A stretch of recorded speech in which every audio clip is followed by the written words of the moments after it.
Oh, breakfast is one of my favorite times of the day. I just love a good breakfast. Oh, look at this bowl right here. Just right here by my favorite cereal. Oh, is this the best? And look at this, a big fat handle on a spoon.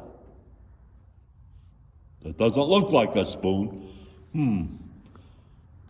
Oh, it's breakfast time. It's the breakfast bell. I just rang the breakfast bell, the breakfast bell. Elmer. Oh, hi, Pastor. Hi, Elmer. I see that you found our singing bowl and our tincture. I found a breakfast bowl and a silly spoon. No. So, this is not actually a breakfast bowl. I can go in the kitchen and get you a bowl. This is what we use as a gong during Lent to start the silences after the readings and after the sermon. You know, so we can think about the readings and kind of let them wash over us and see if anything kind of jumps out to us. Wow. Yeah. This doesn't look like a gong. It doesn't, but if you hit it, try hitting it. Hey. Whoa, that's music to my ears. Yeah, so, right, it is, exactly. So when we hear that during worship, we're reminded to kind of be still and quiet for a second and kind of think about the gospel that's just been read or the reading or the sermon. Oh, yeah. It's kind of a reminder to listen and to rethink what was just said. Yeah, and I like to say it's a reminder to kind of be where our feet are. You know, and because we tend to let our minds kind of wander off and think about all the things we have to do. You know, even kids do that. You think about homework, you think about sports. And this is a chance to just kind of be and not have to think about all that stuff for a second, which is pretty cool. Be where your feet are. That's kind of... Oh, there's a Bigfoot. It's not as big as Dan's. Oh, that's true. He's got some really ginormous feet. No.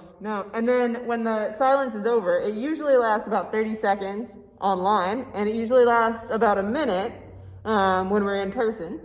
But when it's over, then the assisting minister rings this little thing, which is called a tincture. A tincture? Yeah, and that tells us that the silence is over and that we can kind of move around again and go to the next part of worship.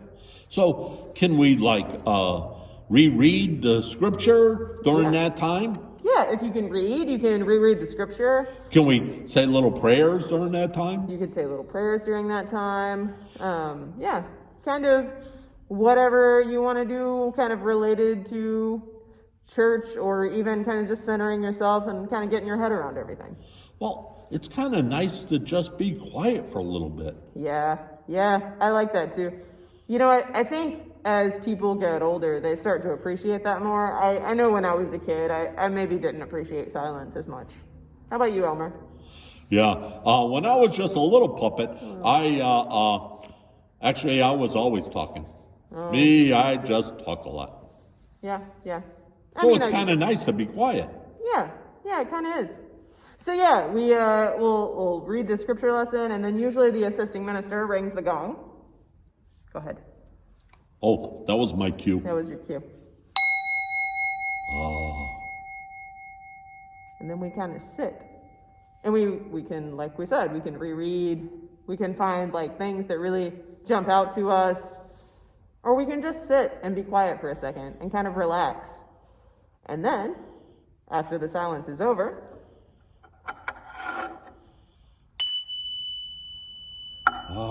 then we can stop. And it's kind of a good reminder to us for the rest of the week to slow down. And we do it after every reading and the sermons during Lent.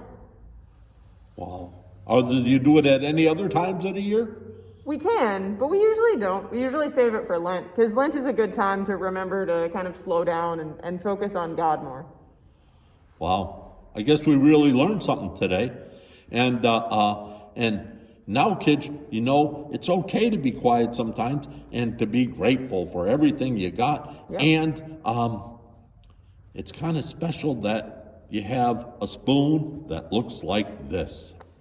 It's really more of a hammer than a spoon. I'll explain later. Anyway, you want me to go get you a cereal bowl, Elmer? Oh, thank you, Pastor. It's breakfast time. It's breakfast time. Oh, yeah. that was a short breakfast. And next week we'll be back to talk about what comes after Lent, which is... It is, after Lent is Easter! Easter, which is the biggest party of the whole year. So stay tuned for next week, and we will tell you about something special happening on Easter. Cool stuff on Easter! Cool stuff on Easter. All right, kids, have a great week. Bye-bye, everybody! Bye-bye!